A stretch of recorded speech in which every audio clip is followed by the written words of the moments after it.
বিশ্ব টি-20 ক্রিকেটে ভারত যেন এক রাজত্ব করে বেড়াচ্ছে। শুধু ঘরের মাঠেই যে তারা 200+ ইনিংস খেলতে পারে এমনটাই অনেকে বলেছিল বারবার, কিন্তু বিদেশের মাটিতেও কি নৈপুণ্যই না দেখিয়েছে ভারত ক্রিকেট দলটা।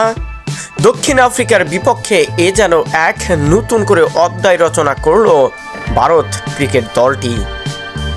135 রানের রেকর্ড করা জয়ে সেঞ্চুরি করে বড় অবদান রেখেছেন সঞ্জু স্যামসন। 51 বলে 3 অঙ্ক ছুঁয়েছিলেন তিনি। শেষ পর্যন্ত 56 বলে অপরাজিত 109 রান এসেছে তার ব্যাট থেকে, যেখানে 4-6-9 ছক্কার মার ছিল তার ইনিংসে। এমন নৈপুণ্যে দারুণ এবং বিশাল জয়ের রেকর্ড গড়েছে ভারত ক্রিকেট দলটি।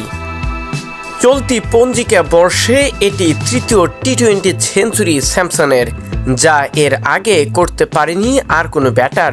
টি-20 ইতিহাসের প্রথম ব্যাটার হিসাবে এক পঞ্জিকা বর্ষে 3টি সেঞ্চুরি করেছেন তিনি।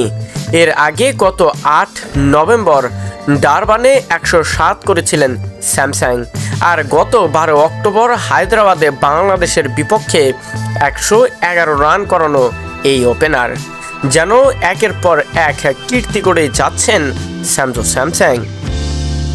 গতকাল আরও একটা রেকর্ড গড়েছেন স্যামসন, তবে সেটা তিলক বার্মাকে সঙ্গ নিয়ে। দ্বিতীয় উইকেটে অবিচ্ছিন্ন 210 রানের জুটি গড়েছেন তারা, যা টি-20তে যে কোনো উইকেটে ভারতের সর্বোচ্চ এবং আন্তর্জাতিক টি-20তে দ্বিতীয় উইকেট জুটিতে সর্বোচ্চ রেকর্ড গড়লেন সঞ্জু স্যামসন এবং তিলক বার্মা।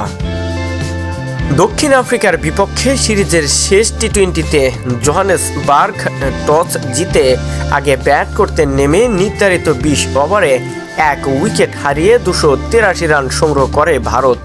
দলের হয়ে সর্বোচ্চ অপরাজিত 120 রান করেছেন তিলক। এছাড়া সেঞ্চুরি পেয়েছেন স্যামসনও।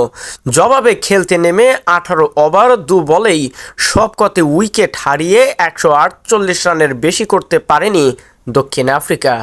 135 রানের বড় ব্যবধানে জয় নিয়ে মাঠ ছাড়ে ভারত ক্রিকেট টিম।